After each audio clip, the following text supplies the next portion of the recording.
Hello, I'm Gary, Ray's brother. Greetings to all of you. This is just a short tribute to my brother who passed away last week. I wish I could be there, but unfortunately I can't. I did last see him back in April and got to tell him goodbye. A few things about Ray that you might not know. My earliest memory of him is when he had a black and red Volkswagen Beetle. Black on the outside, all red on the inside. It was a cool little car. Shortly after he got the Beetle, he moved to Texas. And during his time in the military, which he entered there, I was about 5 or 6 years old. He sent me a collection of little multicolored plastic biplanes. And I wish I still had one of those, but life does things to tear things apart, unfortunately. And those are long gone. I remember visiting him in wherever he was stationed at the time. I want to say it was Abilene, Texas. And seeing oil derricks for the first time in my life, as well as trees being shaken by giant machines and trucks to get pecans off of them. That was really neat. Before he left Texas, he had acquired and unacquired a light blue Ford Mustang, which was an even cooler car than the black and red Volkswagen. I never got to ride in the Mustang as far as I recall. I don't think I rode in the Volkswagen either. Both were really neat cars. When he got out of the military, he did it by way of a stay in Colorado. And when he came back home to the family home in South Carolina, it was via a drab olive green Chevrolet K5 Blazer with a removable white hardtop. That was a cool truck. He didn't have that long though. He very shortly after acquired a bright green Datsun 1200 hatchback car, which was really neat. It had a 4-speed shifter on the floor, it had a black vinyl top, and I thought it was the neatest little car I'd ever seen. So he was the greatest big brother a little kid could have ever hoped to have, even though the age difference between he and I was quite a bit. He was definitely, absolutely a very involved big brother. He defended me against neighborhood bullies. I remember one day some kids across the street were throwing apples at me from their yard to my yard. And Ray came out with a baseball bat and started batting them back at the kids. And I think it only took one or two of them getting hit in the noggin by an apple that he batted back to them that they didn't throw any more apples at me or him. He introduced me to Greek mythology via a book he gave me when I was about 9 or 10 maybe. He tried teaching me how to play chess through the mail.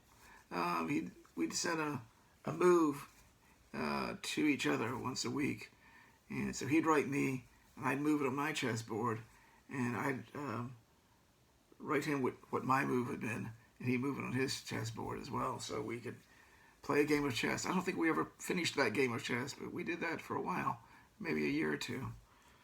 But he introduced me to all kinds of good books that I otherwise wouldn't have known. Some of these books are probably banned now in Florida, who knows, but all the writings of J.R.R. Tolkien, the Watership Down series, and Watermelon Sugar by Richard Brautigan, Jonathan Livingston Seagull, just great reads that most kids, 9 or 10 years old, are not reading, but I did, thanks to having a brother like Ray.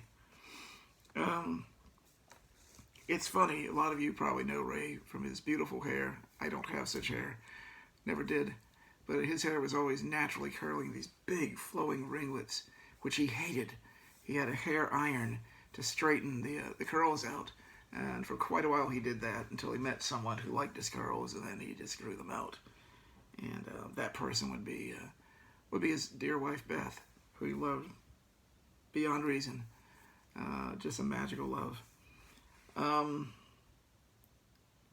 When he lived at home, though, one of the most important things he brought home from his time in the military was a Yamaha acoustic classical guitar. And when he was attending university classes after he moved back home, since some of them were at night, I'd sneak in his room and play his guitar, or try to play his guitar. That was the first stringed instrument ever in our home, and it was a lot more exciting to me than playing the piano. I enjoy both now, and for those of you who don't know, I've been a professional musician for quite some time, as well as currently teaching music at a school where I live. I've been doing that a while now too, as a music teacher. But that wouldn't have probably happened had it not been for Ray. So he definitely made a mark on my life in so many ways, but as being a really cool guy and a really amazing big brother. There's all kinds of other stories I could relay. He loved the outdoors. I remember going canoeing with him and Beth in the Kokosing River in Ohio when I was about 11 or 12. That was wonderful. I also remember him putting me to work scraping paint off one of his barns when he lived in Michigan so many years ago. And that was my admission fee, I guess, to be able to stay with him for most of that summer. But the coolest thing that ever happened to me while staying with him over the summer was drinking milk. You see, our mother, had forced me to drink a glass of white milk every day for breakfast. Oh yeah, this is not milk, this is water. And I hated it, and I still hate white milk from cows. Yuck.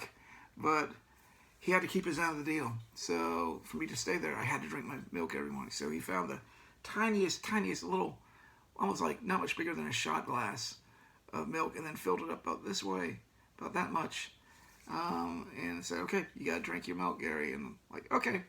So I could have that gone really quickly, and he could tell our mom that, yeah, definitely Gary's drinking his milk. I'm making sure of it. So I don't think Mom ever figured that one out.